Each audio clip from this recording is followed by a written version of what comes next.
Hey Soul Fam, Psychic Gaming here. I wanted to pop on tonight and talk with you about something that came up in my friend circle this week, and that was the concept of love languages.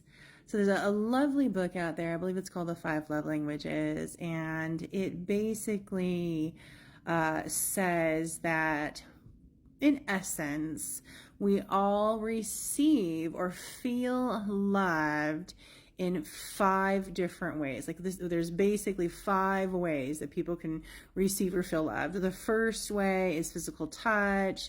The next is words of affirmation, quality time, gifts, and acts of service. Those are the five love languages in the book. And remember, love languages aren't about how you show you love someone.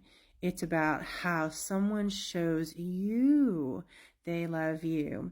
And so one of the things that came up from that was I believe that there are more than just five love languages. I think that there are probably an unlimited amount of love languages, just like we have in our unlimited beings here.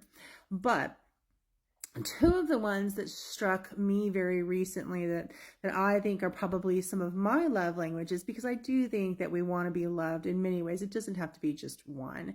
One of those things that this is particularly true for me is that I believe that inclusion is a love language, including me on your plans, including me in your day, letting me know what you're doing, letting me know how you're feeling, asking me how I'm feeling, those kinds of things.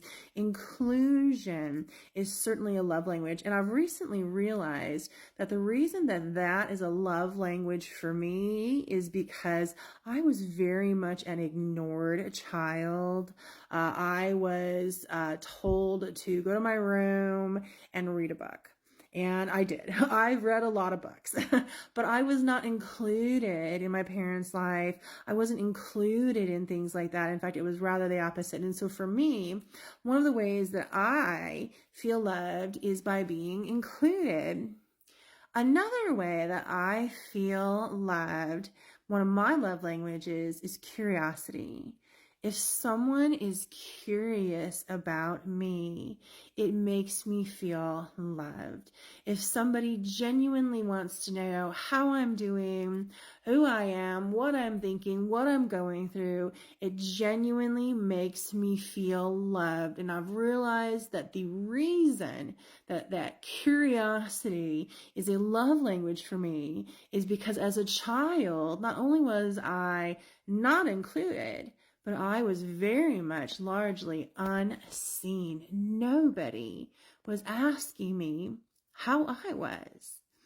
And so I want to encourage you guys to think about your love languages, not just the five listed in the book or the two that I am proposing this evening, but I want you to think about how it is that you feel loved, how it is that you feel seen, heard, supported, any of those things that you interpret love.